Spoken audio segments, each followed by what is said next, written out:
Hi guys, so it's day number 7 na tayo dito sa ating challenge and kakagaling lang natin ng SM kanina. So bumili tayo ng mga prutas.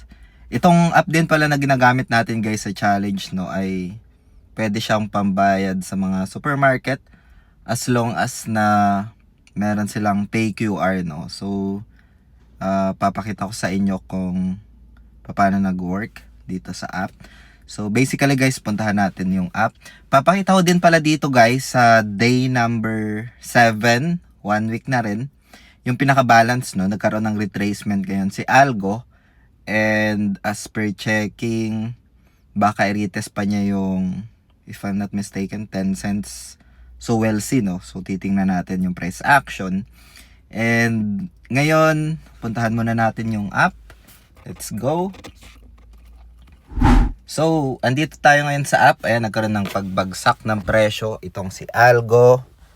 And right now, 1,297 yung PNL. So, ito yung minimension ko na isolated. And then, ito yung challenge natin sa baba, no? So, punta muna tayo guys dito sa home tab.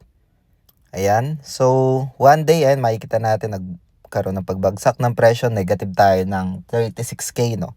Pero 1 week kasi, ayan, makikita natin meron tayong PNL 1 week na 116K, no? So, umakyat yan ng 120 kahapon. Di ko na rin na tipid dahil this is a challenge. Pero, we'll revamp siguro ng ating strategy in the next coming days para for this challenge, no? So, itong app na ginagamit natin ay nasa upper right corner, yung pinaka-pay. And then, if-flash ko na lang guys yung video na kung paano namin binayaran. No? So, gamit PayQR, gamit crypto, gamit USDT. And after that, proceed tayo dito sa ating content for today. No? So, ito yung nangyari kanina sa may SM Supermarket while paying ng pinamili naming prutas. And so basically guys, sa may upper right corner, mapupunta ka sa pay, and then meron dyang pay QR na option, scan to pay.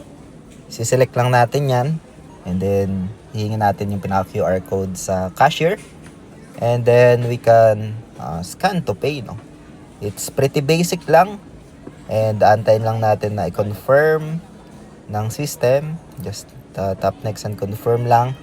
And then, pretty much it guys, no? Ganun lang, kasimple.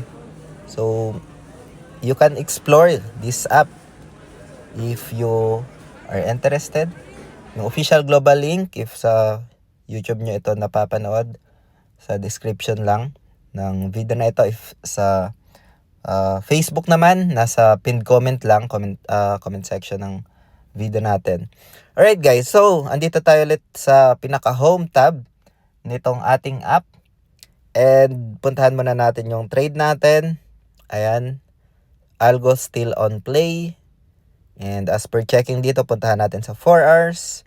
Almost 3 test yung super trend dito sa zone na to. Sa mini chart or sa 1 hour ay na invalidate na itong zone na ito, no? So nagkaroon na ng breakdown. Pero I'm waiting for a retest pa dito sa super trend.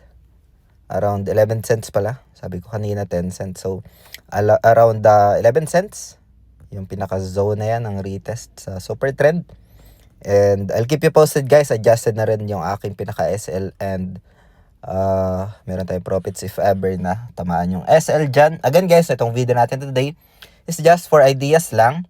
And I'm just sharing my experience and does not qualify as an investment or financial advice.